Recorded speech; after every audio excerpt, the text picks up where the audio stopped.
Hey everyone, welcome to my channel. Today I'm going to be reviewing the books that I'm going to be reading for the month of May. It's also the Asian Readathon that's hosted by with Cindy from Cindy from With Cindy YouTube booktube channel. So I tried to base my choices on her criteria this year, and if you're interested in joining in, you're not familiar, I'll go ahead and link to her channel, but she's huge, so I'm sure if you're watching this, you'll know who she is. All right, so from the first selection, I chose Sigh by Phuc Tran. It's a memoir. And so this takes place in 1975 when his family immigrated from Vietnam to America, and just their struggles here in America to kind of assimilate into their new life. It just sounds really funny. And what's interesting is that, what's his name? Vietnam Nguyen wrote a little praise here for the book, and it says bold, funny, and profane, which this book is replacing my previous selection for this month. I was originally going to read The Refugees by that author that just praised Phuc Tran, but I think this book would be best suited to read next year for the theme that I'm tackling then. So I went ahead and switched both those books out. The second book I'm going to read, I don't have it on me. I'm still waiting for it to come in. I ordered it, so I'll just show you from my phone if you can see it. It's called Koreatown Dreaming by Emanual Hahn. I don't know. It's on a cell phone, so I don't think it's going to show up very well. It's a photo book, a photography book. And the author decided to make this book because he saw how much, not just gentrification, but how, the impact of the pandemic and how it really decimated a lot of the storefronts, businesses, small businesses in Koreatown. I live right near there. And I've witnessed just all the closures of businesses, and it's pretty sad. It's hard to see, especially pre-pandemic. These are the places that I would, one of the places that I would frequent, but because of the lockdown, I work from home now, so the places that I travel to changed, it shifted, and so it sucks now to go visit and see some of the businesses that I love so much that are closed. And it's not really just about the business, it's really about the people, and that's what he's tackling in the book, is just trying to document these people that live there, because they're important too, and he just doesn't want them to be forgotten. I found out about that book through an article that was posted, and also I think there was a news segment, because I do believe the proceeds go to helping the community. I'll try to look for an article. I'm trying to look in here and send it to you, but let me see. I mean, the photos are so beautiful. I kind of want to show you. So you have just all the different businesses. It's pretty cool. I really look forward to reading it. It's just all these incredible people making it all happen. So I know that's not my video camera. I'm using my laptop and it's not great, but so that'll be my second choice. My third choice is going to be Severance by Ling Ma. And it's supposed to be a satirical apocalyptic story that takes place in an office. Let me see. Yeah, it just says it's a satirical spin on the end of times, kind of like The Office meets Leftovers. I really enjoyed the book The Leftovers. I'm not a big fan of The Office. Like, it's funny, but I was never really into it. But I've been wanting to read this for a while. It's been on my bookshelf. Sorry, I have all my sticky notes right here. For a while, and I think I bought this last year. Oh yeah, I'm trying to make sure I tell where I bought it. I bought this last year. I don't know where I bought it from. I think I bought this one from Barnes and Noble. And when did this come out?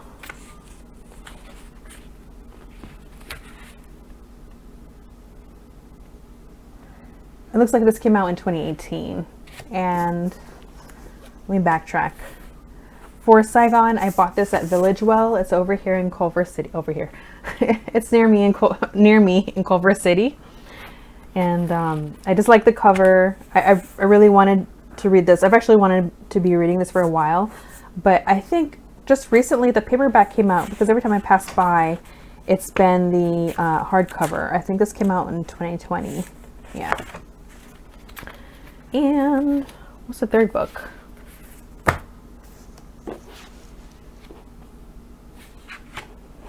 Oh, yeah. Okay, so that was the third book. The fourth book I'm going to read is Tokyo Ueno Station by Yu Muri. It's translated literature. Let me see. And oh yeah, it's a National Book Award winner. I feel like it won another award, but it won in translated literature category. I could have sworn, I forgot which prize it was.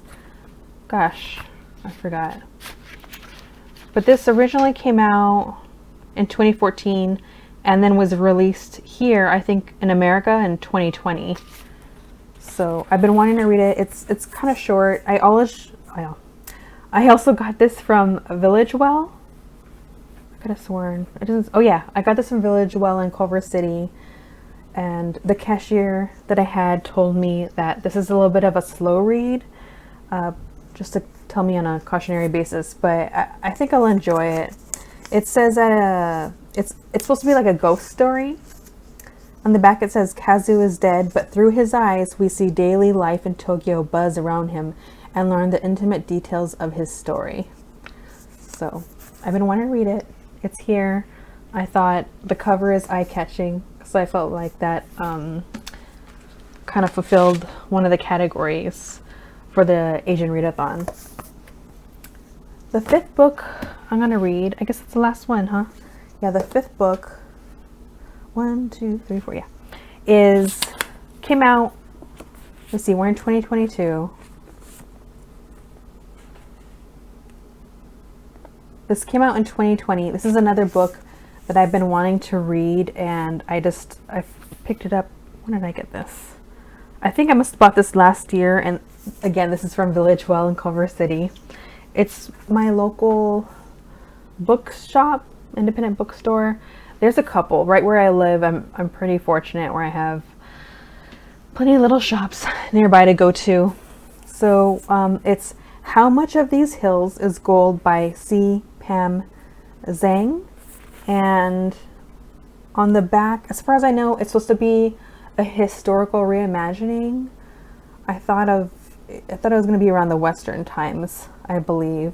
I've seen a couple interviews with the author, but it's not like the conversations were specific to the books. They're kind of meandering, talk more about the structure of the book rather than the premise. So on the back it says, Ba dies in the night, Ma is already gone. Newly orphaned children of immigrants, Lucy and Sam, must flee the brutality of their remote town at the edge of an expanding country.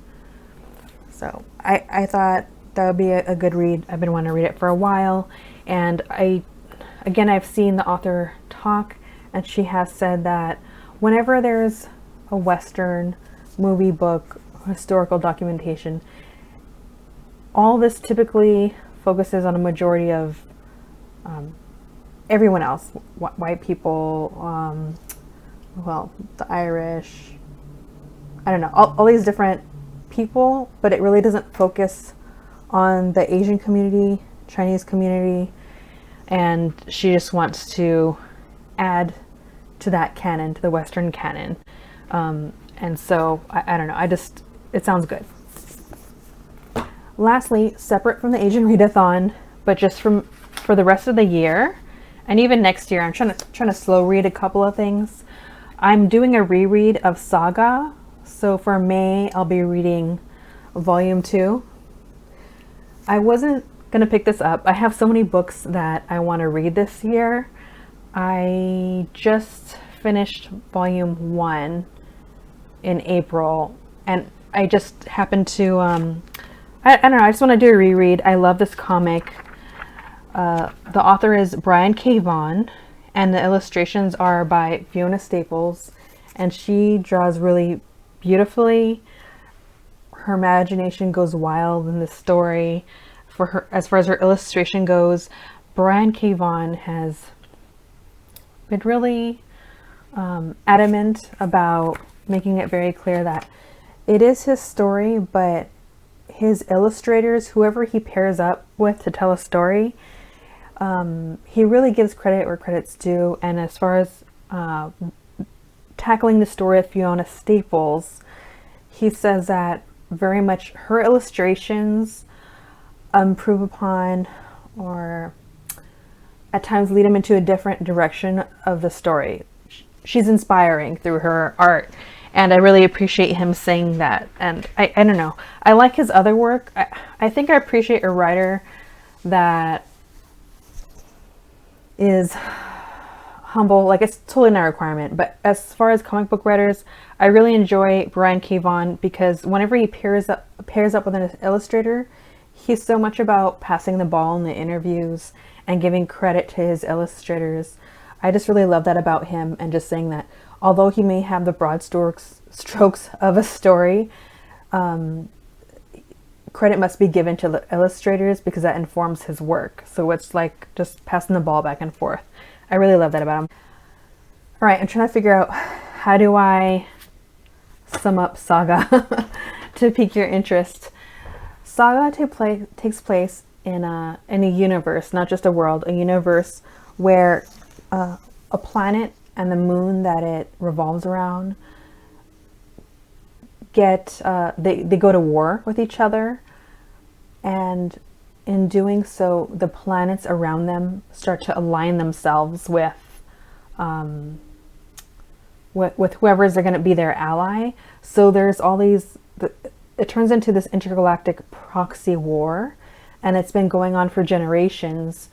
So the book explores propaganda, the price of war, the price of violence, generational violence, parenthood. It definitely explores parenthood. There's a lot of bigger conversations that this book is having that I absolutely love. Parenting experiences, and I love it. And also the main characters are Marco and Alana. They fell in love even though they're on opposing sides, so it's very Romeo and Juliet. They shouldn't have fallen in love together, but they do. So Alana and Marco take off and just travel the galaxy, just trying to stay alive, basically, and find that even though there's this huge war going on, they kind of grew up thinking that there's so many enemies around them, but really along the way they realize that they rely on the kindness of strangers, and it's really beautiful in that way as well. It's very incredibly graphic at times, so just make sure that even though this is a comic, make sure that you look into the trigger warnings. So that's everything that I'm reading for May. Let me see. I did kind of change up my list for May, and I know that starting in January, February, I posted a list of everything I'm going to read for the year. So for the month of May, it did change a little bit. I'll repost an updated list with that change. So if you're following along based on my list, I'm sorry. I couldn't make up my mind. I kind of felt like reading the memoir Saigon was a little bit of a better fit because I felt like it's a one-off, and next year I really do want to focus on doing the opposite of this year. This year I'm trying to read more in volume. That's really important to me, to kind of just reinvigorate my love for reading. But next year it's going to be a little bit of the opposite. I want to focus on reading specific authors for each month, and then maybe just trying to delve more into the work in a more detailed, deeper way than this year. I'm still kind of learning the ropes. All right, everyone, if you're watching, thank you. Like and subscribe. If you've read any of these books, let me know what you think below. If anything piques your interest, let me know. If you didn't like any of these, let me know. All right, I guess we'll talk later.